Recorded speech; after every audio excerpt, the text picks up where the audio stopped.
به همینجا میشینی نه کامل جان پایانتر میریم ای پایان با شروع میتوه با اوزار هم میفهمیم بیو دیر کدیم چی سر شده سر شده ها بیو اوس نه غلطی اوس بیو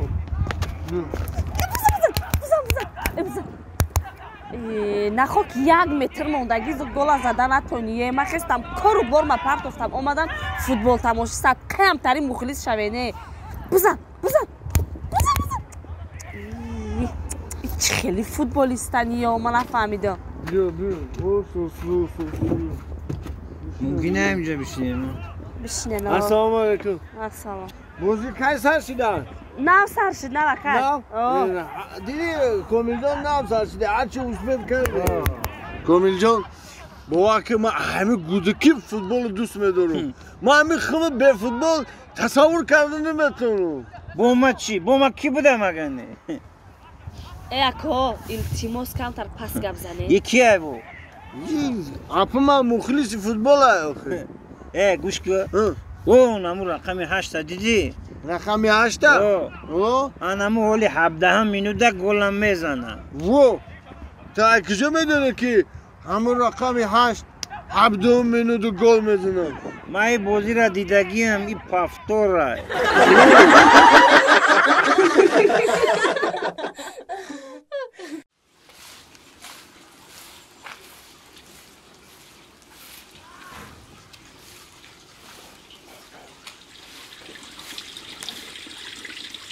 من اینجا بیا دخترم پیشم بیا بو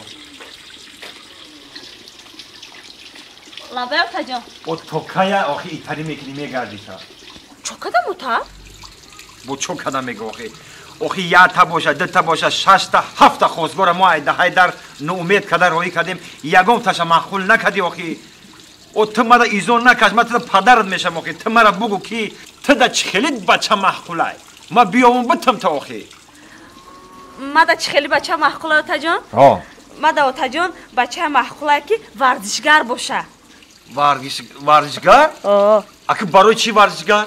برای چی که تجان ورزشگر مشق میکنه زورای خیلی برای که ورزشگر محقوله ما تجان ورزشگر بچه مخی قشلو خیمون دا کمه یافتنش کینه با یکم تای دیگهش نمیشه خیلی تجان اگر که ورزشگر نباشه میفرمه که تجان شوی هنرمند کنم صنعتکار باشه حافظ باشه حافظ؟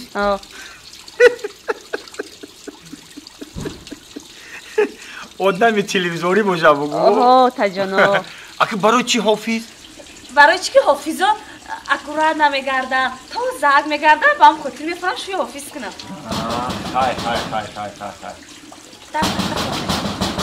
کیه هردی بی؟ سلام علیکم کیه شما نشناختم تو؟ چه نشناختی؟ اموی مخی چمپیون جهان اوید به تکواندو صدرالدین نجم‌الدین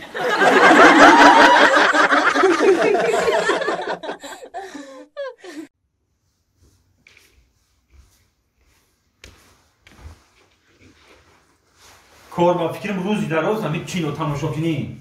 تلویزیون در پیش کینو دیگر کار نداری با کینو ما رایمو که سراغ نکردیم روز نه چی سراغت میکنه هیچ کس سراغت نکرده خب کینو تماشا کنم گوداکا کو 1 مینوت خب که من همو کینو را تماشا کنم که چی گفته استای همو؟ تو با جوی ما دهای در میدرم اجاد بخیزی بیا بگوی در ابدیا چوی گم میاد در سخون پرتوی زبان دراز با گم میزنی ها؟ دسترخون پرتون؟ میفورد اونا گاز اونا پلیتا میفورد خیلی بخی تایو که بگی بخی ما کینو تماشا که استم خب که بخی تو کیه دای دای کت که دورا بخی؟ کدومی کت که دورا دای دای بخی؟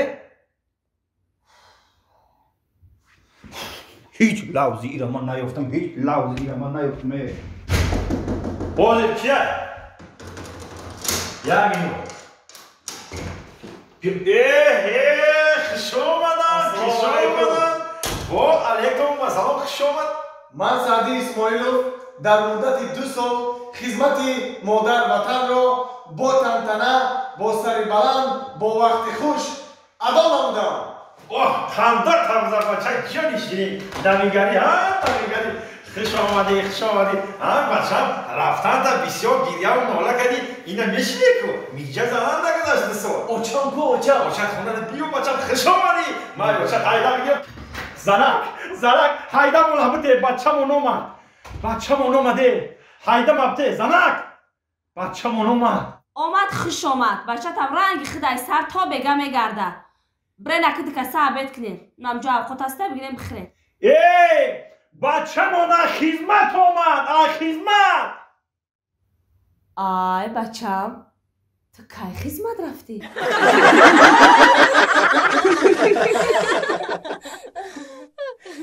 به گفتگو با کل با ایمان آشنا بیا بگانه نیستی که بگویم بیا در زندگی نیامدی باره و پرسشم در زندگی نیامدی باره و پرسشم اینجا بیا کجا رفتی رنگ همین راکت بوده همین رنگ راکت بوده همین شمول بوده گذاشته رفتی تینجه ای کجا تینجه قشلاقی بالا ده مصیبت چیده مصیبت چیده یو همونجا رفتی میگم برام یه همدردی بیان کنم که جون گوش کاکا اینجا بیا زندگی چی خیلی زندگی فرزندو چی خیلی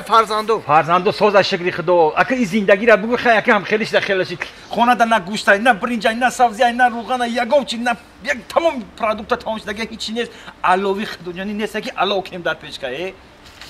بس اینجا بیا و در خونه نه ارده نه سبزی نه روغن نه پیاز نه کارتشکای نه گوشت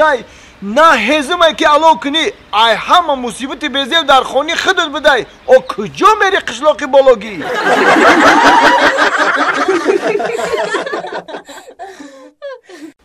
یه باور که زنگجان همین بزرگ کلون کردیان که ای گشته رو بفرشیدم خطیامی تو همین میگن بزرگ خطی زنگ نره هم که میگردن هم که پرگاو میزنن باور که ای مردک هم ماتیدال انا خریدیمه ماتریال ها رو اولیکو میگیریم میخریم گفت تو خیلی تو میخری که میفروشن دیگه نیست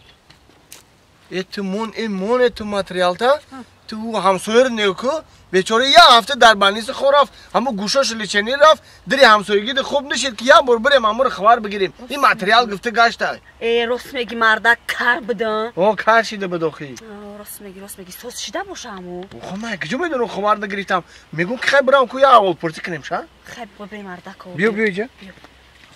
نازی اکا سازی